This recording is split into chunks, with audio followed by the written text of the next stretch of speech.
कोलंबियाच्या पश्चिम भागाला अक्षरशः हादरवून सोडणारा शक्तिशाली भूकंप. जमीन इतकी जोरदार हादरली की काही सेकंदातच इमारती पत्त्यासारख्या कोसळल्या. रस्त्यावर नागरिकांची धावपळ उडाली आणि अनेक भागांमध्ये भीतीचं वातावरण निर्माण झालं. 7.4 तीव्रतेच्या या भूकंपाने कोलंबियाला मोठा हादरा दिला आहे आणि हा भूकंप गेल्या अनेक दशकातील देशातील सर्वात शक्तिशाली भूकंपापैकी एक असल्याचं सांगितलं जात आहे. स्थानिक वेळेनुसार सोमवारी सकाळी 7:30च्या सुमारास पश्चिम कोलंबियात हा शक्तिशाली भूकंप झाला. भूकंपाचा जोरदार धक्का काली, पेरेरा आणि मनिझालेस यासारख्या शहरांमध्ये जाणवला. भूकंपाच्या तीव्रतेमुळे अनेक इमारतींचं मोठं नुकसान झालं. काही ठिकाणी इमारती आणि इतर संरचना कोसळल्या गेल्या तर रुग्णालयामधील रुग्णांना सुरक्षित ठिकाणी हलवण्याची वेळ आली. काय आहे ही बातमी सविस्तरपणे जाणून घेण्यासाठी आपण जर पहिल्यांदाच NGTV मराठी न्यूज चॅनल पाहत असाल तर नक्की सबस्क्राईब करा. नमस्कार, मी बंदगी. आपण पाहत आहात महाराष्ट्राचा बुलंद आवाज NGTV मराठी न्यूज.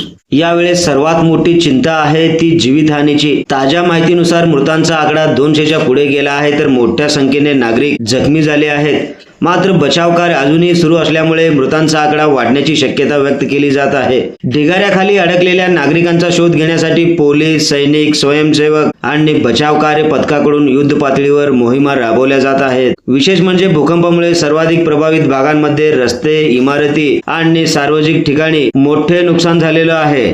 काली शहरात मोठ्या प्रमाणावर जीवितहानी झाल्याची माहिती समोर येत आहे. पेरेरामध्येही मोठं नुकसान झालं आहे. कोलंबिया हा भूकंपाच्या दृष्टीने संवेदनशील भाग आहे. दक्षिण अमेरिकन प्लेटच्या खाली नाझका प्लेट सरकण्याच्या प्रक्रियेमुळे या भागात भूकंपाच्या हालचाली सततच्या होत असतात. मात्र यावेळी झालेल्या 7.4 तीव्रतेचा धक्का अत्यंत शक्तिशाली ठरलेला आहे. त्यामुळे प्रशासनासमोर आता ढिगाऱ्याखाली अडकलेल्या नागरिकांना वाचवण्याचा सर्वात मोठं आव्हान उभं राहिलेलं आहे.